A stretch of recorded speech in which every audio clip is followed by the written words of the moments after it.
Today we are going to discuss about the mathematics for class 11th, जिसके अंदर हम लोग चैप्टर 1 कर रहे हैं जो भी रिलेटेड टू सेट थ्योरी और सेट्स, जिसकी हम लोग सेकंड एक्सरसाइज कर रहे हैं, एक्सरसाइज 1.2।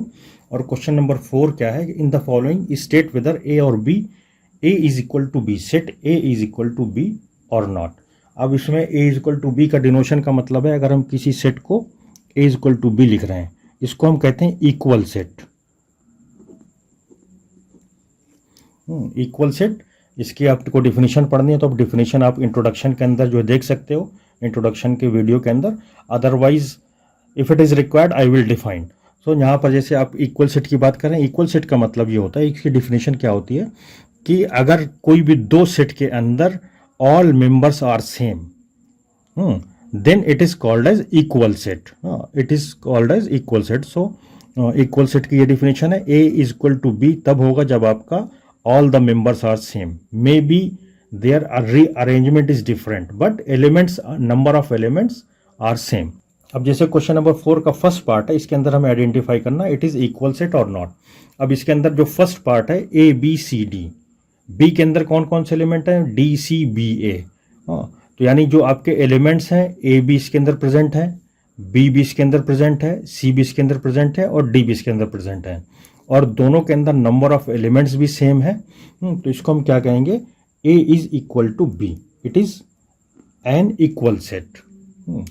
सेकेंड पार्ट इसी तरह से। अब इसके अंदर क्या है आपका, क्वेश्चन नंबर 2 है, A is equal to 4 8 12 16, B is equal to 8 4 16 18। अब इसके अंदर आपके कितने 1 2 3 4 एलिमेंट हैं, इसके अंदर भी 1 2 3 4 एलिमेंट हैं, लेकिन जो इक्वल सेट की प्रॉपर्टी है they are having the same element.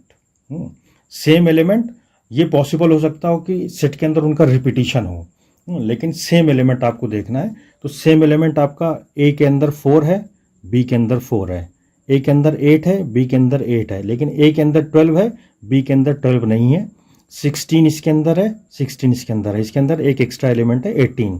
So it is not an equal set, A is not equal to B, ये नॉट इक्वल सेट होगा। अब इसी तरह से क्वेश्चन नंबर 3 है, फोर्थ का third part, A is equal to 2 4 6 8 10। A के अंदर कौन कौन से एलिमेंट आपके लिखे हुए हैं, ए के अंदर लिखे हैं 2 4 6 8 एंड 10। अब बी के जो एलिमेंट हैं वो क्या है, वो आपका जो है सेट बिल्डर फॉर्म में लिखा हुआ है, x such that x is positive even integer and x is less than 10। Positive even integer आपके जो है 0 1 2 3 4 5 6 अप टू इन्फिनिटी तक जाते हैं। यहाँ पर जो बाउंड्री दे रखी है वो लेस देन इक्वल टू 100 है। अब यहाँ पर इसको हम लिख रोस्टर फॉर्म में, तो हम इसको लिख सकते हैं। अब यहाँ पर पॉजिटिव इवन इंटीजर की बात कर रहा है, इवन इंटीजर का मतलब ये है कि जो कि 2 से डिविजिबल हो वो इवन इंटीजर होंगे। इंटीजर तो आपका 1 भी है, तो इसको आप लिखोगे 2 4 6 8, और यहाँ पर जो बाउंड्री है वो लेस देन इक्वल टू है, तो इसको भी हम इंक्लूड कर देंगे इसके अंदर। यानी ए और बी के अंदर सेम एलिमेंट हैं और नंबर ऑफ एलिमेंट भी आपके सेम है, तो A is equal to B. Number of element अगर सेम कभी कभी होता है कि जैसे आपने लिख दिया कोई वर्ड, कोई रिपीटिशन आपका हो रहा है, तो उस केस में नंबर ऑफ एलिमेंट्स अगर आपके सेम नहीं हो रहे हैं लेकिन वो रिपीटिशन में है, तो वो भी आपके इक्वल सेट के अंदर आ जाएंगे। ये चीज़ क्लियर होनी चाहिए। पहली चीज़ तो ये आइडेंटिफाई करना है, same number of element and same element. Next question है, A is equal to x such that x is a multiple of 10। अब इसमें आपका जो क्वेश्चन है मल्टीपल ऑफ 10 का, आप इसको लिखोगे कैसे, आपका 10 हो जाएगा, 20 हो जाएगा, 30 हो जाएगा, 50 40 हो जाएगा, 50 हो जाएगा, इस तरह से अप टू इन्फिनिटी।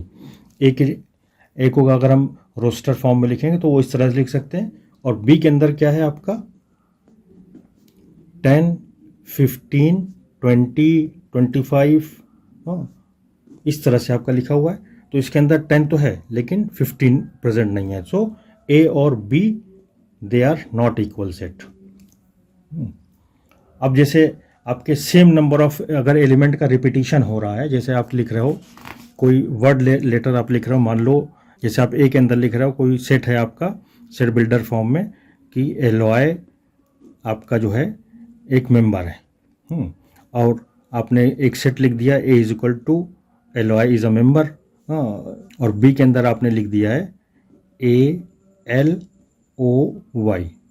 हाँ, अगर आपने इस तरह से लिखा है, अब इसमें नंबर ऑफ एलिमेंट्स इसके जैसे देखने में लग रहा है 1 2 3 4 5, लेकिन सेट का रिपीटेशन तो पॉसिबल है, मेंबर्स का रिपीटेशन तो पॉसिबल है, लेकिन सेट के एलिमेंट सेम होने चाहिए। जब आप इसको लिखोगे ठीक तरह से ए को, तो ये आपका बनेगा जा करके ALOY, विदाउट रिपीटेशन ये बनेगा।